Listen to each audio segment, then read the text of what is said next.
男人一口气生了9个女儿，却个个都有大帝之资，因此男人被仙门囚禁了起来，沦为了生育工具。只因他觉醒了无敌种猪系统，只要消耗寿命，便可以强化蝌蚪，孕育出无上灵根。童子，你知道我每次和不一样的女人睡在一起的痛苦。再坚持250年，就可以将我提升到第2阶段了，忍忍就过去了哦。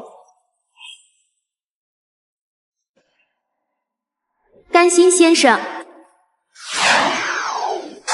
先生，今天该去上工了。他叫何青青，是宗门专门为甘心这个种猪配置的上下班司机。今天又是哪家的女子？是罗家的千金，已经在床上等候了。林战文，我要提速了。很快，甘心来到了自己的房间，可房间内的女人却哭得特别凄惨。你出去，我不要和你同房。是了，不仅我是被强迫的，送来的女子也是被逼的，但我只是一个手无缚鸡之力的凡人啊。甘心没有多说什么，转身就走了。被囚禁的这10年里，他见过太多形形色色的女人了。甘心先生，你怎么这么快出来了？我和宗门之间只是做交易，他不愿意，我不会强迫他的。甘心先生，我愿意，您回来吧。这是为何？哪有这么多为什么？早播种早结束。与此同时，仙门又发现了甘心蝌蚪的小秘密。太爷爷，据我所知，甘心的第一任妻子是普通人，孕育的2个孩子是极品灵根，而他的第2任妻子是下等灵根，孕育的孩子则都是地品灵根。所以你是觉得只要在女方有灵根的天赋下，甘心和对方生的孩子灵根天赋也会更好？太爷爷英明。咱们家族灵根最好的女子目前是什么品级？如果是未婚的家族女子，灵根最好的是下等火木灵根。如果推测不错的话，下等灵根只能生出地灵根，那么天灵根必须是中等或者上等的女人才能孕育出来。已婚的呢？是如玉姑姑。如玉呀，那丫头丈夫都死了100多年了，也没个子死，与未婚没区别。把她叫来吧。何姑娘，工钱1天1结。甘心先生辛苦了，这是1000块零食。刚刚的普通女子只能用10年寿命强化蝌蚪，1块灵石可以增加1年寿命，算下来又赚了990块灵石，多余的就存着准备给系统升级吧。你就是甘心？那好，自我介绍一下，我叫颜如玉，你跟我进来吧，我赶时间。抱歉姑娘，我与宗门谈好了条件，1个月只配1次。你敢拒绝我？如玉姑娘，何至于此啊？1个月的时间都等不及吗？如果不是爷爷答应事后送我1颗破阴丹，我堂堂金丹7巅峰何时乞讨过一个男人？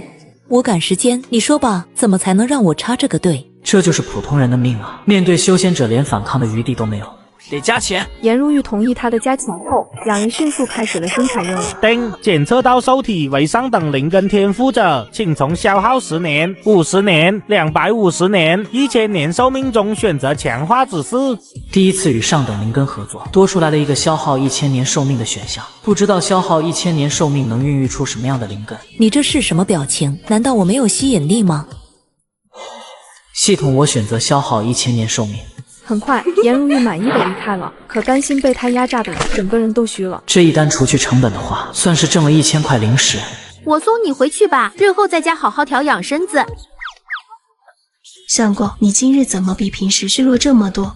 她叫王秋雨，是甘心的第2任妻子，和甘心生了7个女儿。虽然知道甘心沦为了宗门的生育工具，但他们夫妻2人依旧相爱。无事，无需多心。小九，你们今天有没有好好温习物理化呀？温习了，爹说过，学好物理化，走遍天下都不怕。穿越至今，也就只有我的这些家人能抚平我的心了。那些因为交易出生的孩子，以后不怨恨我这个便宜老爹就好了。听说昨天严家让颜如玉去甘心那里生孩子去了。严老五是真放得开啊！别的家族送的都是普通女子，他家却送了1个金丹7巅峰。生孩子那天，我们一起去看笑话。她的丈夫100年前就死了，可她却在今天即将临盆产子。而她的家族得知后，不仅没有因此蒙羞，反而个个翘首以盼。生了，终于生了呀！这时，一个接生婆从产房内走了出来，家族老祖激动地上前一把抓住了妇人。卢玉她生的是男孩还是女孩？回老祖宗，生的是女孩。理应是女孩啊！这些年甘心配过的女人生的都是女孩。老人口中的甘心是被囚禁在仙门内的种猪，因为他的蝌蚪会通过消耗寿命得到强化，从而孕育出来的孩子修仙天赋极高。于是仙门内的各大家族都争先恐后的找他配种。老祖宗，里面已经收拾好了，大家可以进去看孩子了。老人点了点头，带着家族众人慌忙地来到产房，只见女人虚弱地躺在床上。爷爷，快测试一下我女儿的灵根。卢玉，你不愧是爷爷的好孙女，真是辛苦你了。紧接着，老人拿出一枚水晶，可刚一靠近女婴，就散发出耀眼的黑芒。阴灵根还是火属性？众人闻言纷纷倒吸了一口凉气。他们都知道，阴灵根的拥有者，只要有足够的修炼资源，就可以无瓶颈地修炼到大成期。恭喜太爷爷，阴灵根在咱们宗门仅此一个，却是咱们家族的人。日后咱们严家就是整个碧云仙宗的一言堂啊！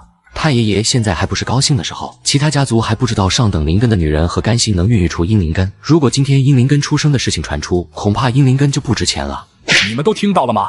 老祖宗您放心，我们一定守口如瓶。我就是死也不会说一个字。老祖宗不好了，宗主和大长老他们来了。什么？他们竟然来了？其他家族产子都未曾前去，为何偏偏此时来我们严家？太爷爷，他们恐怕就是来看孩子的。看来是瞒不住了，他们二人都是化神期，我一个元婴期挡不住啊！老梅啊，待会可要好好挖苦一下严老五啊！我们都是给甘心送的普通女子，只有他们严家送的是上等灵根天赋的严如玉。那是必然。如玉那姑娘虽然死了老公，但依旧是有夫之妇啊！很快，严老五像幽灵一样现出身形。见过宗主和大长老。老严啊，听说你们家如玉诞下一个麒麟儿，我和大长老一同过来看看。宗主和大长老来的真巧，孩子刚出生。孩子呢？测试过天赋了吗？测试了，是火系阴灵根。火系灵根吗？如玉可。火系阴灵根？什么阴灵根？没鸡鸡，老夫家里还有些事情，先走一步了。既然你落汤鸡不讲武德，想先我一步孕育出阴灵根，那就别怪我没鸡鸡把甘心绑到我自己府上了。于是大长老直接亲自将甘心绑到了梅府。大长老，我同意先给你加配，先把我放下来吧。不是刚才嘴硬让我好好排队了，只能怪我自己是一个毫无修为的凡人啊，任人差遣搓磨。翻阅了整个族谱，不管是已婚还是未婚的家族，都没有一个上等灵根的女子。我偌大的梅家，连一个上等灵根的梅姓女子都没有吗？老祖宗，上等灵根哪有那么好出啊？咱们梅家10几万族人，这千年以来也就出了一个上等灵根的姑奶奶，只是姑奶奶已经没了。听到族人的话，梅鸡鸡陷入了沉默，过了半晌才回过神。我记得丹儿的道侣好像是上等灵根吧？老祖宗不可呀，梅丹可是您的亲儿子啊！甘心闻言，整个人都麻木了。他没想到事情会发展到这个地步。如果是曹老板穿越到这里，该是多么的兴奋啊！为了家族，有何不可？只要生出阴灵根天赋的孩子，日后加入我梅家，一样是我梅家的人。与此同时，宗主落汤鸡和梅鸡鸡面临着一样的困难。老祖宗，咱们家族未婚女子中灵根最好的便是落水寒那丫，但只是中等灵根。已婚的女子中也没有上等灵根吗？老祖，落水寒那丫头在整个家族女子中都是最拔尖的存在。难不成我整个洛家所有的女子都没有一个上等灵根吗？是有，但我不敢说。说便是，我还能吃了你不成？是宗主您母亲。这个男人每扇自己一个嘴巴子，心情便会愉悦几分，因为他知道只要自己认错态度好，母亲就会答应再给他找一个爹。你这个孽障，好了，别打了。娘，您同意去和甘心孕育阴灵根的孩子了吗？他不仅想给自己找一个爹，还想再要一个兄弟姐妹。只因他口中的甘心可以通过寿命强化蝌蚪，从而孕育出来的孩子修仙天赋极高。老朽不染世尘都已经3000多年了，岂会因你一句想再要一个阴灵根，就答应你这无理的要求？娘，严家的颜如玉已经从甘心那里孕育出来了阴灵根。如果我洛家没有阴灵根，那我的宗主之位和爹打下来的江山就保不住了。在宗主落汤鸡的死缠烂打下，老妇人终于开始动摇了。你怎么确定我的上等灵根和甘心一定能培育出阴灵根的孩子？这10年中，宗门各大家族的普通女子因为甘心孕育出来的孩子都是极品灵根，而上等灵根的颜如玉诞下的孩子则是阴灵根。一个颜如玉不能说明什么，万一是运气好呢？绝不是运气的原因。我调查过，甘心与没有灵根天赋的前任妻子孕育的都是极品灵根，而现任妻子是下等的灵根天赋，因此孕育的都是低品灵根。老妇人久久无言，她只感觉到天旋地转，避世3000余载让她有些看不清这个世道了。与此同时，大长老梅吉吉终于让人给甘心松了绑，因为甘心接下来要伺候梅吉吉的儿媳妇了。丽丽，我给你介绍一下，这位便是甘心先生。爹，我和梅丹希望未来孩子长得精致可爱，他这么丑能行吗？甘心简直不敢相信自己的耳朵，紧接着他掏出一把镜子。甘心就是帅啊！大长老，我只保证孩子天赋是阴灵根，其他的保证不了。还有灵石价格要从1000涨到5000。什么玩意？你的蝌蚪是金子做的吗？还5000灵石，你怎么不去抢呢？如果给不了这个价格，孕育出的孩子不是阴灵根，怨不得我。什么？你难不成还可以控制灵根的品级吗？大长老没有丝毫犹豫就同意了，因为在他眼中5000块灵石换一个阴灵根的孩子简直太划算了。爹，给的太多了，他这个长相明显不值这个价格。丽丽，带甘心先生去房间吧，价格的事情就不要在意了。丽丽没有再说什么，带着甘心走进了房间。可一进房间，丽丽就开始作妖了。把刚刚的灵石分我一半，不然今天我让你后悔进入这个房间。你威胁我？我堂堂筑基大修士，威胁你怎么了？我虽然是一介不义凡人，但我同样是碧云仙宗的希望。你敢伤我，就算大长老也保不住你。对甘心来说，每一块灵石都是用汗水换来的，这比他的命都重要。真是有骨气呀！你给我吃的是什么？今天就让你知道什么叫做辣手摧花。救命！救命！别放我！别放我！一眨眼，半天过去了，可房间里面的动静还未停止。宗主母亲看着这一幕，心情十分复杂。不应该了，一个毫无修为的普通凡人，就算体力再好，也不可能如此这般啊！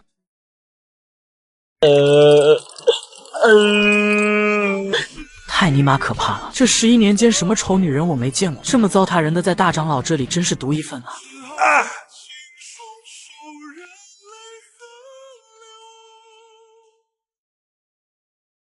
婆婆，我这是被你捡了。是啊，小伙子，老朽见你晕死在了路边，顺手为之而已。谢谢婆婆出手相助，小子简直感激不尽啊！该死的丽丽，用完就把我随手一丢，他日我系统进化第2阶段必报此仇。小伙子，你就是甘心吧？婆婆难道认得我？听说碧云仙宗请来了一位德高望重的凡人先生，为宗门孕育灵根。我见你体内精气不足，又如此虚弱，想必你就是了。婆婆真是慧眼，我确实是甘心，但您有所不知，我是被抓过来的，并不是请来的。真是辛苦你了，可为了宗门的发展，还请甘心先生多担待些。甘心闻言沉默许久，可老妇人接下来的话让他吓了一跳。其实老朽也想要一个阴灵根。老妇人花了5000灵石，只想让这个小伙伺候1天。老朽也想要一个孩子。她曾是屹立在山巅的女帝，可如今年老色衰的她，突然想要一个孩子。婆婆，您不是开玩笑吧？甘心先生为碧云仙宗孕育出这么多孩子，难道老朽作为碧云仙宗的人没有这个机会吗？甘心害怕极了，他对于之前丽丽的折磨只有恨意，可面对年迈的老妇人，他的心都提到了嗓子眼。是嫌这5000灵石少吗？不够我可以再加的。婆婆不要再说了，虽然我与贵宗有交易在身，但我有我的行为准则，尊老爱幼更是我的立身之本。原来你不是嫌灵石少啊，是嫌我年老色衰对吧？甘心没有回答，他怕评价了老妇人的容貌会有性命之忧。虽然老朽已有4000多岁了，但在这修仙界依旧是如花似玉的年纪。婆婆，这件事还是让宗主定夺吧，恕小子难以从命。我就是宗主他娘，况且这件事还是我那好大儿跪着求我来做的。那宗主他爹就没有意见吗？那个老东西早就死了。甘心面如死灰，这下他连最后的挡箭牌都没有了。婆婆，我身体已经承受不住了这么大的打击了。好了，不与你开玩笑了。我只是懒得维持自己的容貌罢了。甘心转身看去，哪里还有刚才的老妇人？这个简直就是她的菜。婆婆，你这是叫什么婆婆？韩姐姐。虽然您变成这样，我心里没了负担，可我刚刚在梅府已经被压榨的没东西了。宗主母亲知道甘心的虚弱，便随手丢给他一颗丹药，这是补气丹，服下后就可固精排元。甘心感受到了丹药上面温和的气息，没有犹豫就吞入了腹中。随后他感觉自己又醒了。姐姐，你来吧。等甘心回到家，已经是2天后了。因为那枚丹药原因，让他没有感觉到任何疲惫。甘心先生，这些天您去哪里了？周家都急坏了。算算时间，确实该轮到给周家孕育孩子了。不过你回去告诉他们一声，所有单子都推后1个月。先生，这样不妥吧？没有什么不妥的，我已经和宗主他母亲打过招呼了，你按我说的做便是。何青青很错愕，不明白甘心这几天不见，怎么就和宗主母亲搭上关系了。先生，您是怎么认识的宗主母亲？随后甘心将所有的事情经过告诉了何青青。什么？您说上等灵根的女子可以和您孕育出阴灵根？甘心点了点头。得到确认后的何青青再看向甘心的眼神都变了。先生您忙吧，我先走了。何青青啊，何青青，你怎么能对小师妹的亲生父亲动心思呢？唉，青青，来我这里一下。竟是师傅的声音。恭喜师傅闭关结束。他叫柳如歌，是碧云仙宗的3长老，同样是甘心大女儿和2女儿的师傅，也是将甘心从凡俗中绑到仙宗的罪魁祸首。我闭关11年间，宗门可有大事发生？师傅，也没什么大事，只不过小师妹的父亲为咱们宗门孕育了112个极品灵根的孩子。怎么会这么多？也不多啊，1个月才1个，况且柳家也才生了6个极品灵根的孩子。你怎么知道这么清楚？因为这件事就是我在负责，并且每个月接送甘心先生上下班。青青，你怎么能做这种事？你知道这在凡俗间叫什么吗？师傅，我一开始也不想做的，但是他们给的太多了。唉，11年间孕育的都是极品灵根吗？我记得甘心9个女儿有7个是地灵根啊。我听甘心先生说，颜如玉诞下的孩子是阴灵根，而且大长老的儿媳妇和宗主母亲也找甘心做了交易。什么？你不是说没什么大事发生吗？师傅，这些都是我听甘心先生说的，还未得到证实呢。证实？你怎么证实？那可是阴灵根啊，谁会到处宣扬？柳如歌现在特别后悔当初没有把甘心囚禁在刘府。甘心先生可有与你说过孕育阴灵根的办法？好像说是上等灵根的女人可以孕育出阴灵根的孩子。原来如此啊，青青，我记得你是上等灵根吧？女人深夜悄悄翻进院墙，来到熟睡的男人身旁。我操，你谁呀？老祖，他已经送到您的床上了。青青，我知道你怕和甘心同房惹来闲话，为师已经帮你送到了床上。可徒儿突破不了心里的防线啊！甘心先生毕竟是小师妹的亲生父亲。青青啊，你都已经64岁了，难道不想要个阴灵根的孩子吗？何青青没有说话，她心情十分的复杂。阴灵根的孩子对她很有吸引力，但面对师妹的亲生父亲，她多少有点下不去手。为师家族内没有上等灵根的女子，你难不成想让为师和甘心去同房吗？徒儿不敢，师傅是极品灵根，孕育阴灵根确实大材小用了。青青啊，咱们作为修仙者呢，不必拘泥小节。等你有了孩子，你就闭关1年，等诞下孩子你再出关，这样除了师傅就没有人知道了。对啊，这件事情只要做得神不知鬼不觉，除了我和师傅，谁又能知道呢？待会再蒙上甘心先生的眼睛，那他也不是小师妹的父亲了。柳如歌看出了何青青的心动，随即一锤定音。甘心先生现在就在我的房间，你去吧，为师在这里等着你的好消息。何青青羞愧地点了点头，于是来到了师傅的寝宫内。只见床上的甘心依旧昏迷着，随即他用布条蒙住了甘心的眼睛，然后拉上了帘子，打开了自动模式。次日，甘心从自己床上醒了过来，昨夜的感觉他记忆犹新。妈的，是周家还是林家？不就是把所有孕育孩子的单子推迟了1个月吗？用得着大半夜翻墙吗？还好我有先见之明，提前和妻女分了房。爸爸，小雨、小鹿，你们这个月怎么回来的这么早啊？他们是甘心和第1任妻子生的大女儿和2女儿，名叫甘雨和甘露。柳如歌便是他们的师傅。师傅给我们提前放了假，说啊，师傅还让我们多陪爹爹呢。你们师傅人还怪好嘞。那是当然了，师傅对我们可好啦。王婶婶呢？怎么不见王婶婶？你王婶和你们八妹九妹还在睡觉呢。平常你九妹睡得晚闹腾嘛，你王婶就得陪着她睡得晚。爹爹，你最近怎么样？我看你都瘦了，是不是没好好吃饭啊？甘心成为宗门种猪的事，除了他第二任妻子知道，目前9个女儿都还被蒙在鼓里。你是又嘴馋想吃爹做的土豆炖昆了吧？哇，二妹就是个小馋猫。小雨、小鹿，你们回来了呀？婶婶好，婶叔好。太好了，今天小雪、小田、小新、小婵、小婉都会回来，咱们一家人可以吃个团圆饭了。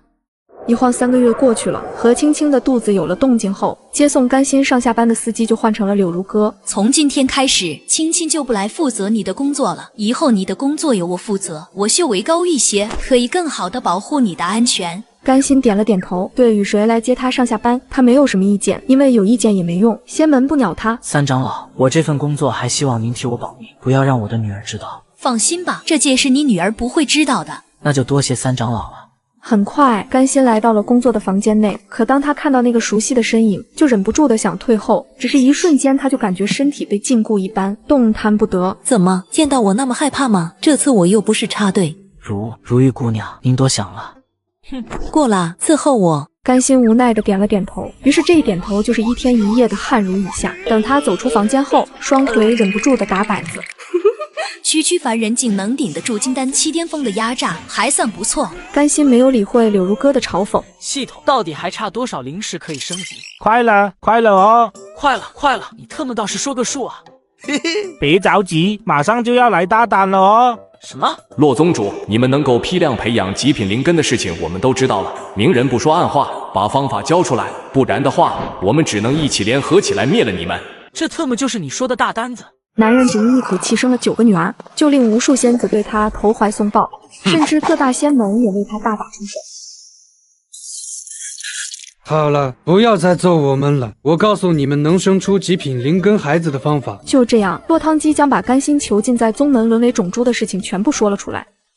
你确定一个凡人有这本领，还能百发百中？你若是不信，可以派一位女子前来一试。不必了，我看你也不肯撒谎，除非你们碧云仙宗10个月后想被灭宗。碧云仙宗100多个极品灵根的孩子对3大仙宗来说压力太大，他们为了不被拉开距离，只想尽快让甘心给他们配种。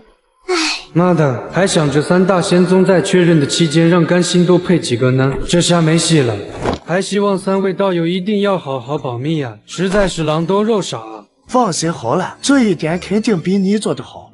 你们已经有100多个极品灵根的孩子了，未来3年你们配种的机会就让给我们吧。落汤鸡本想拒绝，但一想到打不过对方，只好无奈的点了点头。还好他们不知道甘心能孕育出阴灵根，这样的话，等日后我宗门阴灵根成长起来，势必将他们踩在脚下。怎么这1年内全是普通女子啊？这一次1000块灵石要攒到什么时候？你们家族不想要天赋更好的后代吗？什么意思？你不知道你如果有灵根，就能诞下更好的灵根子嗣吗？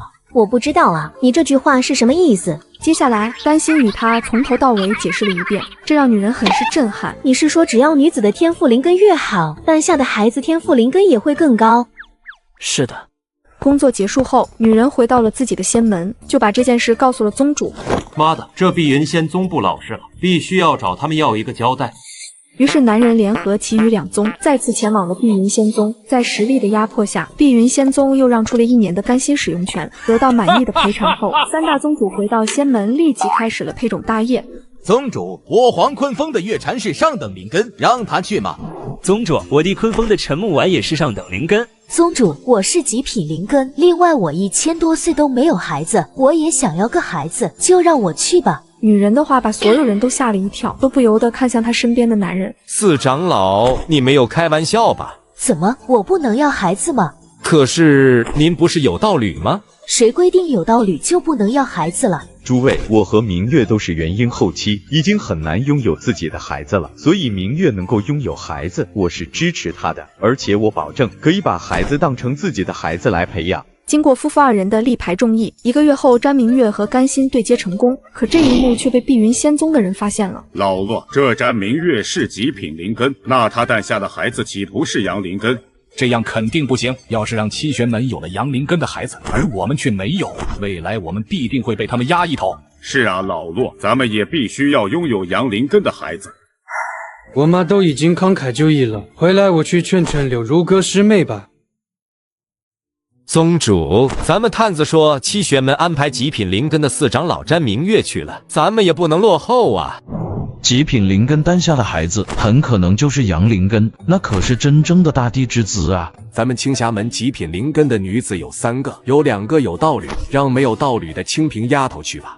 杜特，清平那丫头才16岁，年龄太小了，还是让我去吧。我800岁了，也想要一个孩子，而且我道侣也同意。可另一个极品灵根的女人不同意了，双方一怒之下大打出手。宗主见此一幕，叹了一口气。2位，机会并不是只有一次，后面还有很多，我看就先让6长老去吧，下次7长老再去。与此同时，瀚海仙宗中依旧是争执不已，幸好宗门老祖宗站了出来。我25000多岁了，至今没有一个成器的后代，所以还是让我去吧。听到这话，所有人都是面面相觑。怎么不行吗？我可是地灵根。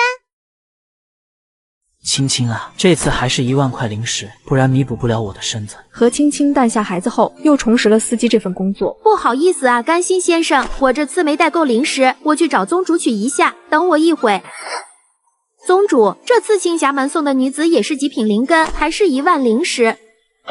又是极品灵根啊，这青霞门也不甘落后啊。紧接着，落汤鸡掏出一枚令牌，打开了通话功能。你们安排的极品灵根对甘心先生消耗太大了，所以1万块灵石根本不够，得10万灵石才行。嘿嘿，既然七玄门付了10万灵石，我青霞门自然不会拖欠。青青，这是1万灵石，一定要尽快送甘心先生回家好好休息。弟子遵命。自从甘心的蝌蚪外貌出口后，碧云仙宗也跟着挣得盆满钵满，因此甘心也成了宗门的小宝贝。系统灵石我攒够了，我要升级。没有问题哦，接下来升级需要200个小时，请宿主耐心等待。不知道系统升级期间会不会还强制消耗寿命强化蝌蚪，看来得试一下。很快，一转眼8天过去了，系统来到了第2阶段。系统，你大爷的！说好的能让我修行呢，怎么变成无限复活技能了？我觉得修行不如保命更重要，这修仙世界多危险呐！说不定宿主哪天耕地就活活累死了，你真的很机车哦。还有哦，你还可以通过消耗寿命强化已经出生的子嗣，并且本系统还有第3阶段，竟然还能升级！那我就还有希望将自己的命运握在手中。一晃又到了甘心上工的时间，可今天的客人却把甘心吓了一跳。小妹妹，你应该是你家小姐的丫鬟吧？我都25000岁了，谁够资格让我当丫鬟？我操！那姑娘，你可以改变你的容貌吧？怎么见我现在的样子不对你口味？世间靓丽女子最终不过是一捧黄土罢了。我对丑俊并不在意，只是尊老爱幼是我的原则。小姑娘闻言立即变化了模样，她只想速战速决。检测到受体为地灵根，最高可以消耗25000年的寿命，强化子嗣。你竟是地灵根？怎么了？你的天赋太强了，我的能量不够孕育仙灵根的子嗣。要不咱们结束吧，等我凑够灵石再来合作吧。你的意思是，只要有足够的灵石，你就能帮我孕育出一个仙灵根的子嗣？是的，我需要吸收足够多的灵石，才能孕育仙灵根的子嗣。和谁都能孕育仙灵根的孩子吗？不是的，对方必须要有地灵根的天赋才行。那你需要多少灵石？仙灵根的孩子应该很不凡，能多要一些就能多赚一笔了。10万，我需要吸收10万灵石才能补齐能量。是上品灵石吗？灵石难不成还分品级吗？紧接着，女人给他介绍了灵石的品级，分为下品、中品、上品，而100块下品相当于1块中品，100块中品相当于上品。你都不知道灵石的品级，那你说的10万灵石应该是下品灵石喽？甘心无奈的点了点头，不清楚灵石品级的他，想多讹一点都不行。10万下品灵石就能让你孕育出仙灵根的子嗣，这也太便宜了吧！甘心闻言死的心都有了，他以为自己要的很多了，没想到自己很便宜。这是20颗上品灵石，相当于20万下品灵石，剩下10万灵石就当你的小费吧。这个女人每次折磨完男人，都会丢下一笔丰厚的报酬。这10块上品灵石是赏给你的，加上之前给你的小费，已经是20万下品灵石了。如果我生的孩子不是仙灵根，你知道后果？甘心做了10多年的种猪，这点小场面他根本不放在眼里。姑娘，你放心好了，我们俩的孩子一定是仙灵根。开玩笑，那蝌蚪可是消耗了我25000年的寿命。甘心先生，今天这位女客人也是极品灵根吧？不是极品灵根，是地灵根。那地灵根可都是能活几万年的老妖怪啊！您的身体能受得住吗？根本承受不住啊，亲戚，得加钱啊！没有10万灵石，我可能很长时间没办法配合仙门孕育孩子了。何青青闻言吓得急忙来到了宗主的府邸。宗主，这次要10万灵石。我操！这他妈配了个什么玩意？能要10万灵石？应该是瀚海仙宗的老祖宗地灵根的天赋。地灵根，那可是能孕育出仙灵根的孩子啊！何青青闻言直接吓得晕了过去，幸好落汤鸡一把扶住了她。青青，你怎么了？我和甘心先生孕育的阴灵根孩子不值钱了。青青，你先送甘心先生回家休息，灵石后面我会亲自送去。我找你师傅有点事，先走了。哎，师兄今日怎会有如此雅兴来这边做客？如歌师妹，你可知道今天甘心服务了一位何等天赋的女子吗？师兄不必再来劝我了，我和甘心是不可能一起孕育孩子的。落汤鸡不顾柳如歌的拒绝，将瀚海仙宗老祖宗来孕育孩子的事情说了一遍。老祖宗、地灵根、仙灵根的孩子，师兄莫不是开玩笑？师妹如若不信，可以和我一起去找甘心确认一下。师兄来备坐骑。师兄，甘心年纪不大，我们只要几10年内找一个极品灵根的女弟子，就能拥有阳灵根的孩子了。如哥，你别忘了，我们头上还有圣地。如果他们知道了甘心的存在，你觉得咱们再想要一个大地之子的孩子，还有机会吗？柳如歌回想起圣地那些可怕的存在，也不由得一抖。师兄，让我好好考虑一下吧。是该好好考虑。如果我是个女人的话，肯定要一个仙灵根的孩子。话毕，落汤鸡大笑着扬长而去，留下柳如歌呆愣在原地。这该如何是好啊？毕竟是青青孩子的父亲，我难不成也要学青青那一套？一转眼，3年之期已到，3大仙宗对碧云仙宗的约束解除了，今天碧云仙宗也可以和甘心孕育孩子了。三长老，怎么又是您来送我上宫？青青姑娘呢？柳如歌听到这话吓了一跳，她生怕甘心看出端倪。青青这个月有事请假，所以我来送你一次。那就多谢三长老了。甘心先生冒昧地问一下，极品灵根的女子可不可以孕育仙灵根的孩子？系统提升第2阶段后，确实可以让极品灵根的女子孕育出更高天赋的孩子。就算是普通女子也可以孕育出仙灵根，但消耗的寿命也相对更高了。可以是可以，但是付出的代价很大。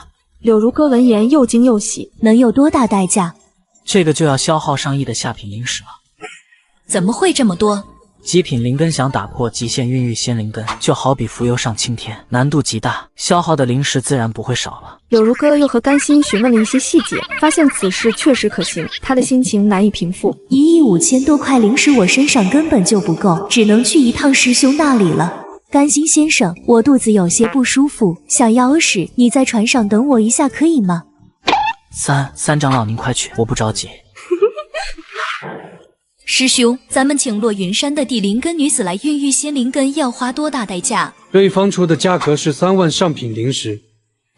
3万块上品灵石，这可是相当于3亿下品灵石了，这代价是不是有些大了？为了仙灵根的孩子，这点代价不过是些许风霜罢了。师兄，你把3万上品灵石给我，我还你一个仙灵根的孩子。第9集、第10集已经更新了，宝宝们千万别错过。水池中的蝌蚪可以卖到1000块灵石，而今天一位仙子却愿意出价2亿灵石。可仙子并不觉得贵，反而觉得自己赚麻了。2亿灵石就能拥有仙灵根的子嗣，简直是稳赚不赔的买卖。三长老留步吧，我知道工作的房间怎么走。甘心根本不知道今天的客人是柳如歌，因为柳如歌说房间的人只是他的朋友。甘心先生，这次的客人希望您对他和蔼一些。三长老放心好了，您是我女儿的师傅，客人又是您的朋友，你不说我也知道怎么做。甘心走后，柳如歌直接换了一个模样。不想学青青那一套，我只能出此下策了，希望甘心先生看不出来吧。今天的客人还没来吗？不应该呀，平常都是在这里坐着等我。这时一阵脚步声响起，甘心抬头看去，这副模样，难道是我曾经的合作伙伴吗？柳如歌步入房间的那一刻就想好了女儿的名字，因此她的脸庞滚烫。就让往事如烟一般烟消云散吧。姑娘，您应该不是第一次来这边了吧？您什么意思？只是见姑娘神色熟悉，以为是一位老朋友。我已经变换了样子，照理说他一个普通凡人是看不出端倪的。我是第一次来这里培育仙灵根的，难道有什么不为人知的规矩吗？姑娘多虑了，没有什么规矩。与此同时，妖族的密探也将宗门极品灵根暴增的消息带回了妖族圣地。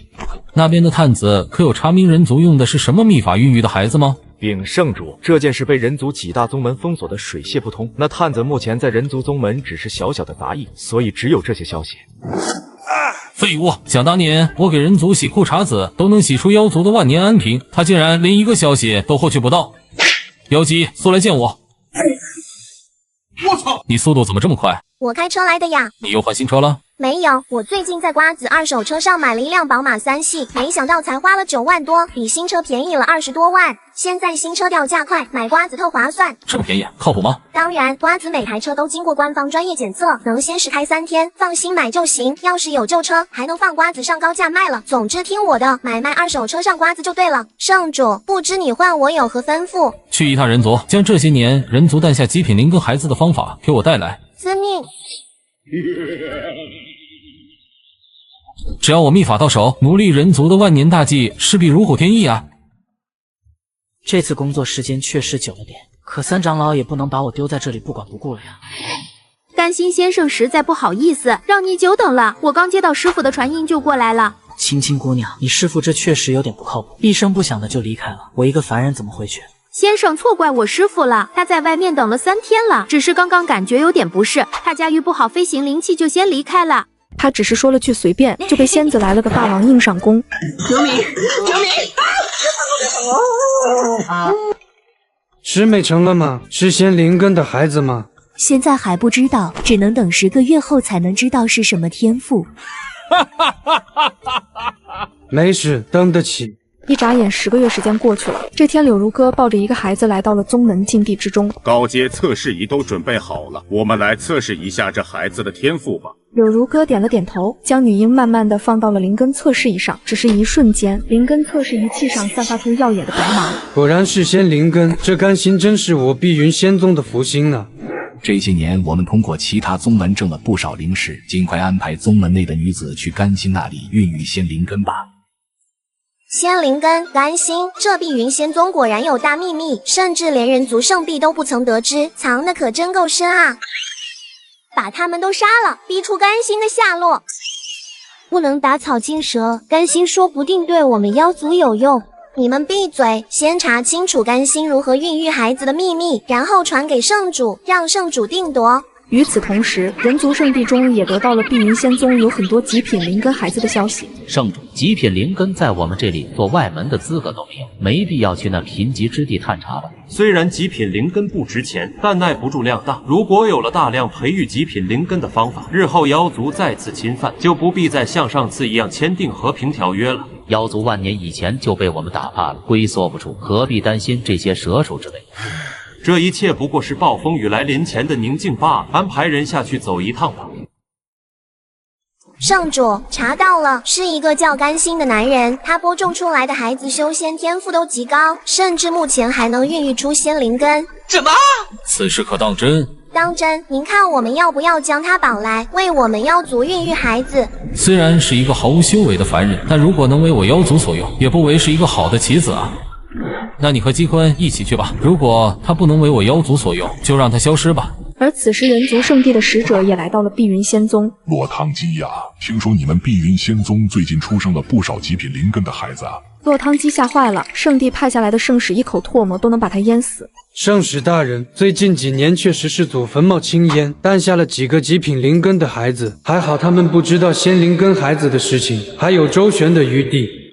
你的意思是青霞宗、九玄宗、瀚海宗的祖坟都一起冒青烟了？其他宗门的事，一子就无从得知了。我就不与你拐弯抹角了，把生育极品灵根的秘法交出来，万事休矣，不然碧云仙宗被灭指日可待。就这样，落汤鸡为了保宗门无事，便将甘心这个种猪给卖了。圣使大人，这位便是甘心先生。你便是甘心？他明明是个人，却活得如猪狗一般。你就是甘心？甘心成为种猪，被宗门囚禁了15年，自然知道来找他的目的无非是配种。是的，我是甘心。确实没有灵根，也查不出来是什么体质，当真可以孕育出修仙天赋极高的孩子。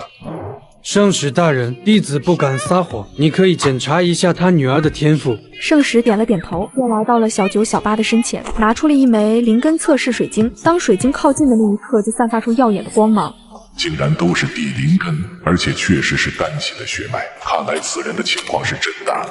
甘心先生，自我介绍一下，我是圣地梵净山的使者，你与我去梵净山吧。甘心很惊讶，虽然没听过圣地，但可以通过落汤鸡恭敬的态度看出圣地的强大。拒绝的话也被他咽进了肚子里。仙长，让我带上我的妻子和女儿行吗？不行，你以为我们梵净山是什么地方？是谁想去就能去的吗？甘心脸色逐渐阴沉，他因为拥有系统可以复活，但不代表他的妻女可以复活。你如果在梵净山好好表现的话，我到时候不是不能将你的妻女接到梵净山。甘心先生，您就先跟着圣使大人先过去吧。您的妻女，我们碧云仙宗一定会好好照顾。面对圣使的大饼和落汤鸡的劝说，甘心无可奈何。秋雨，对不起，你们一定要等我回来。相公在外一定要照顾好自己，我会照顾好孩子们的，你不用挂念家里。甘心溃不成声，18年的相濡以沫，是他在这个世界上唯一的一束暖阳。小八、小九，你们一定要在家乖乖听话，等爸爸来接你们。就这样，甘心与圣使乘坐非洲离开了。可1天后，他的院子里来了2个不速之客。这男人竟然不在家，应该是给碧云仙宗孕育孩子去了。你仔细听，这户人家有人在哭。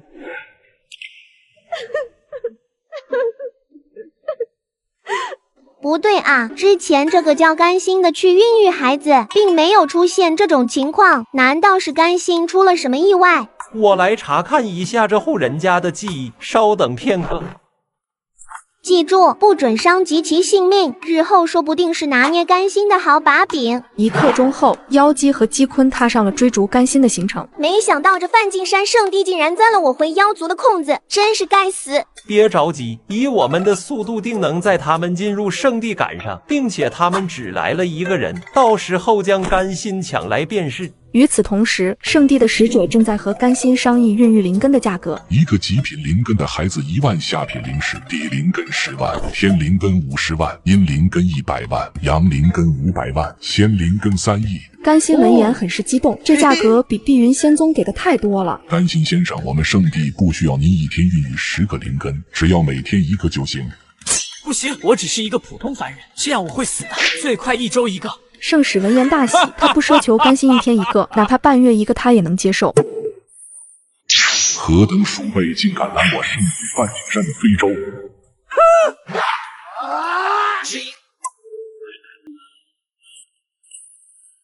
妖族，你们好大的胆子，竟敢越过雷池！我来拦住他，你去将甘心捉来。万年前的和平条约，你们妖族想要撕毁不成？难道不怕我人族的大军压境吗？自身难保，多说无益，受死！我操！妖姬接下来怎么办？他们人族用心险了，还藏着1个大城期，现在与我们实力不分上下。尽我们最大的努力，将甘心带回妖族。可是他们人族的支援一旦到场，我们就岌岌可危了。如果甘心不能为我妖族所用，就让他永远消失吧。唉，可惜了，将战场拉远，我用心神将甘心永远留在此地。姬坤点了点头，2人开始分工合作。片刻之后，甘心身处一片黑暗之中。这是什么情况？我怎么无缘无故的进来系统空间中了？恭喜宿主已经死亡。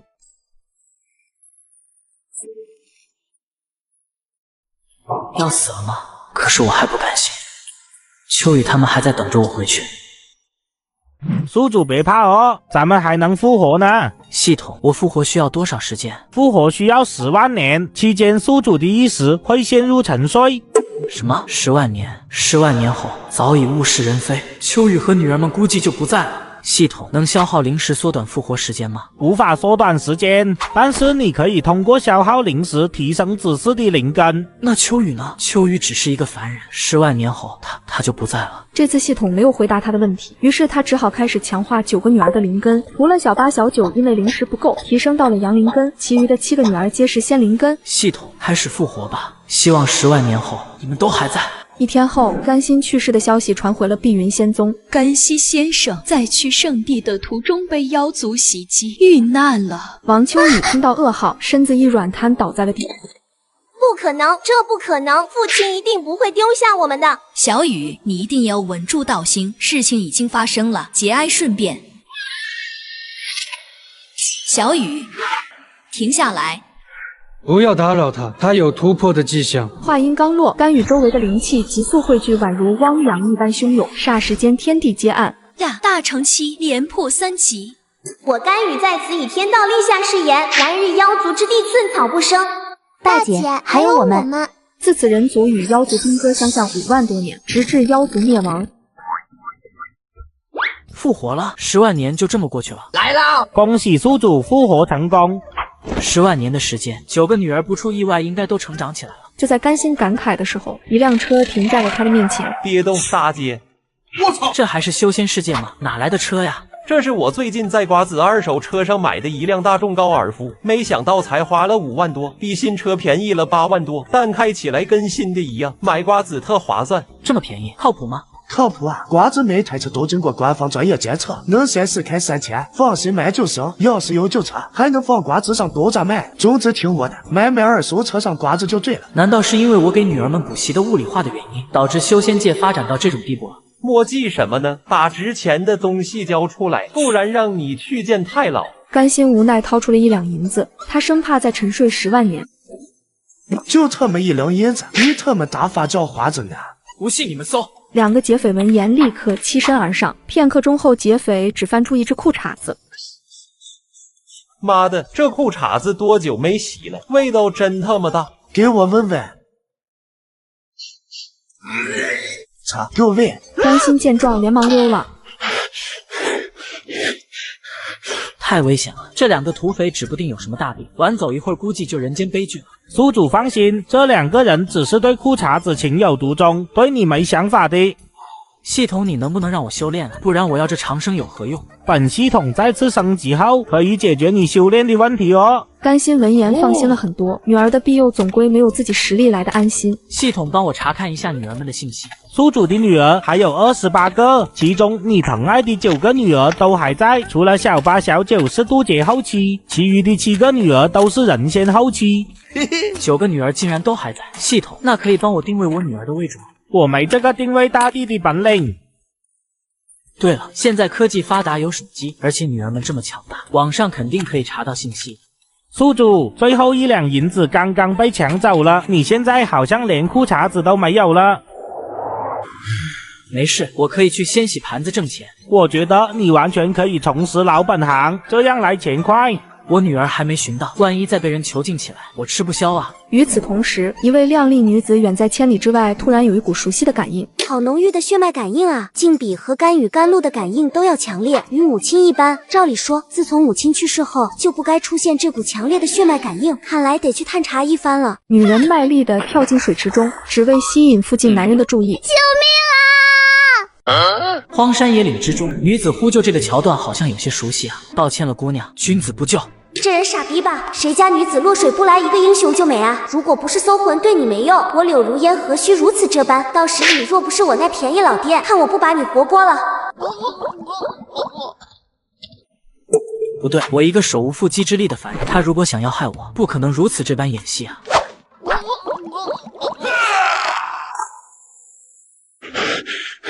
多谢公子出手相助，小女子愿以身相许，就不必了，给我点钱财即可。我可是人族大帝呀，他是怎么有脸说出以身相许的呢？这是10块上品灵石，还望公子不要嫌弃。10块上品灵石，姑娘您是修仙者，怎会落入水中啊？我刚刚筑基成功，没把握灵气消耗，在空中飞行，不小心落入了水中。原来如此，姑娘既脱离危险，那在下就先离去了。等一下，还未请教公子尊姓大名呢？甘心思索一番，最终还是把真名说了出来。甘心竟然与我10万年前的便宜父亲一个名字，血脉感应也如此强烈，难道是其他人的诡计？抓回地宫严刑拷打一番，是不是亲生父亲就一目了然了？如果此人的身份是真的，那他的女儿可不止你一个，尤其是那9位，个个都是战力爆表的大帝。唉，先确认他有没有10万年前的本领吧。很快，甘心来到一处城镇，找到牙房，以1块下品灵石的价格买了一座府邸，而府邸中的一个保姆也被甘心留了下来。甘心先生，这是您让我帮你买的手机，麻烦你了，宁姐。不麻烦的先生，只是我有个不情之请，不知宁姐不妨说说看，我尽力而为便是。我相公与前任的女儿今年刚满18岁，我想让她来府上跟我学习一下做保姆的工作，但是甘先生您放心，她不要工资的。这种事宁姐你看着安排便是。女人开心的点了点头，就离开了。于是甘心连忙上网查询起了女儿们的信息，可9个女儿在网上只有帝号，并未透露真名。其中7个人先后期的女儿也早已飞升去了仙界。紫辉大帝居住的星球竟然以我妻子命名，那么他应该是小8或者小9。每10年的祭祖仪式才会从星域回来，看来只能等着了。宁姐的这个妓女怎么每次宁姐请假就穿成这个模样？这么小的年纪，心机这么厉害吗？甘心先生，我娘今天走之前买了1块豆腐，说您爱吃，你看是煲汤还是油炸焖煎呢？按你拿手的来做吧。对了，思雪，今天黄瓜皮蛋里给我放上粉丝。与此同时，地宫中的如烟大帝有一丝恼怒，真是奇怪了，一个普通凡人不仅搜不了魂，竟然也没办法控制他的身体。哼，你以为这样我就没办法了吗？月牙悄悄地爬上了天幕，去而复返的保姆宁姐竟阴差阳错地出现在了甘心的卧室中。宁姐，你这是？宁姐没有丝毫言语，可欺身而上的动作替她做出了回答。到底是不是我那便宜的老爹？10个月后就有结果了。好像1个还不够，万一是运气好呢？还得再测。次日，宁姐带着行李一早就离开了，只留下了贺思雪。先生，对不起，我娘亲她好像是中邪了。小雪，你回去吧，这件事我不怪宁姐。先生，您不愿意让我做您保姆了吗？你要是不讨厌这份工作，可以接着做的。贺思雪闻言笑嘻嘻的去忙了。这特么到底是哪个不孝女？肯定是那些交易出生的孩子才会如此作为。你到底是谁？出来面对我！既然知道我是你爹了，还敢这么捉弄我，这个不孝女！然而他的这番怒斥却没有得到任何回复，直到晚上，一个女子再次踏进了他的房间。新夫人，您怎么来了？这个女人甘心认识，是城主这个月刚娶的老婆。你也没有意识吗？城主夫人也没有说话，和保姆宁姐一样，直接欺身而上。男人每天一睡觉，房间内就会莫名出现一位女子，沟通2个半小时后就会准时离开，即便他的房门紧锁也无济于事。我操！你又是谁？你也是被我那不孝女控制的吗？可女人完全没有理会他，自顾自地开始宽衣解带。2个半小时后，女人刚要离去，却被甘心拦住了去路。回去告诉我那不孝女，这样搞下去我会死的。还有，我需要灵石补充能量，最少需要1亿下品灵石。然而这次女人却出奇地丢下了1笔灵石，然后消失在了房间中。女儿啊，不要再控制别的女人来验证我了，她们是无辜的呀。我真的是10万年前的甘心，我孕育出来的孩子也确实都有极高的修仙天赋。你应该知道紫辉大帝和紫瑶大帝是我养大的女儿吧？你这么压榨我，不怕他们找你麻烦吗？然而幕后黑手柳如烟早就上床睡觉了，压根没听到。可听墙角的小保姆贺思雪却亚麻呆住了。紫辉大帝、紫瑶大帝，相传还有7位人族大帝与他们2人是一父同胞，而甘心先生却说自己是他们10万年前的父亲。贺思雪越是褒丝抽茧，心情越是难以平复。此时此刻，她浑然不知，一颗想做大帝小妈的种子悄悄地发芽了。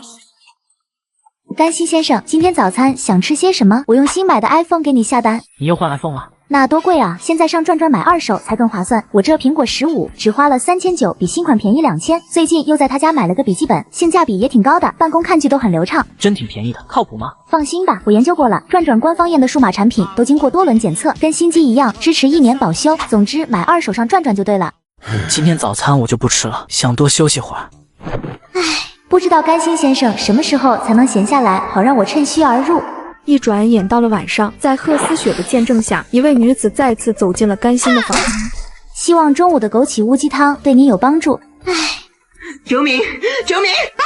别伤我！别伤我！甘心先生，你一定要撑住，不然我可就没戏了。回去告诉你背后的人，停手吧，我只是一个普通凡人，经不起你们这些修士的折腾。怎么了？是昨天付的灵石不够用了吗？这竟然是一个有意识的。也对，毕竟是一位地灵根的修士，灵石自然是不够的。可我是人，不是牛马，我也要休息。给我放1年的假期，不然我就死给你们看。女人没有任何言语，消失在了房间内。主人，那个男人说的，这个不用你管，接下来你在家好好养胎即可。哎，我堂堂化神期修士和一个凡夫俗子就一次，这怎么可能？你退下吧，尊们，死给我看！我亲爱的父亲啊，我怎么可能眼睁睁地看着你死呢？等这些孩子出世，我还要把您接回地宫，好好享福呢。次日，柳如烟果然没有再安排人来孝敬甘心，这让左等右等的何思雪呼吸开始急促了起来。终于轮到我了吗？加油，贺思雪！纵使前方并不荆棘，但只要你想生，盆就在胯下。而此时的甘心刚庆幸可以好好休息了，却听到了房门被打开的声音。可当他看清来人的面貌，无奈地叹了一口气。甘心先生，感谢您赋予我一颗朝气蓬勃的生命，虽日后遥隔两地，但您如沐春风的样子，我这一生都不会忘记。请原谅我的不辞而别，仰慕您的雪。这是何苦啊？一晃几个月过去了，这天贺思雪的继母诞下了一名女婴。就在所有人为之高兴时，时间就像被按下了暂停键。果然拥有灵根。不久后，城主的妻子也诞下了一名女婴。经过检测，孩子是地灵根的修行天赋。于是城主大设宴席，就连甘心也被邀请参加了满月酒。甘心先生，随礼2万下品灵石。对不住了，城主大人，这是我目前力所能及的事情了。希望东窗事发后不要牵连孩子。之后，甘心的孩子陆陆续续的诞生，并且每个孩子都拥有天赋灵根。可柳如烟还想在最后确认一下，算时间快到你临盆了吧？是的，主人，最迟明天就可以。地灵根的女子和甘心可是能孕育出仙灵根。如果10万年前的消息无误，那么我这个便宜老爹的利用价值可太大了。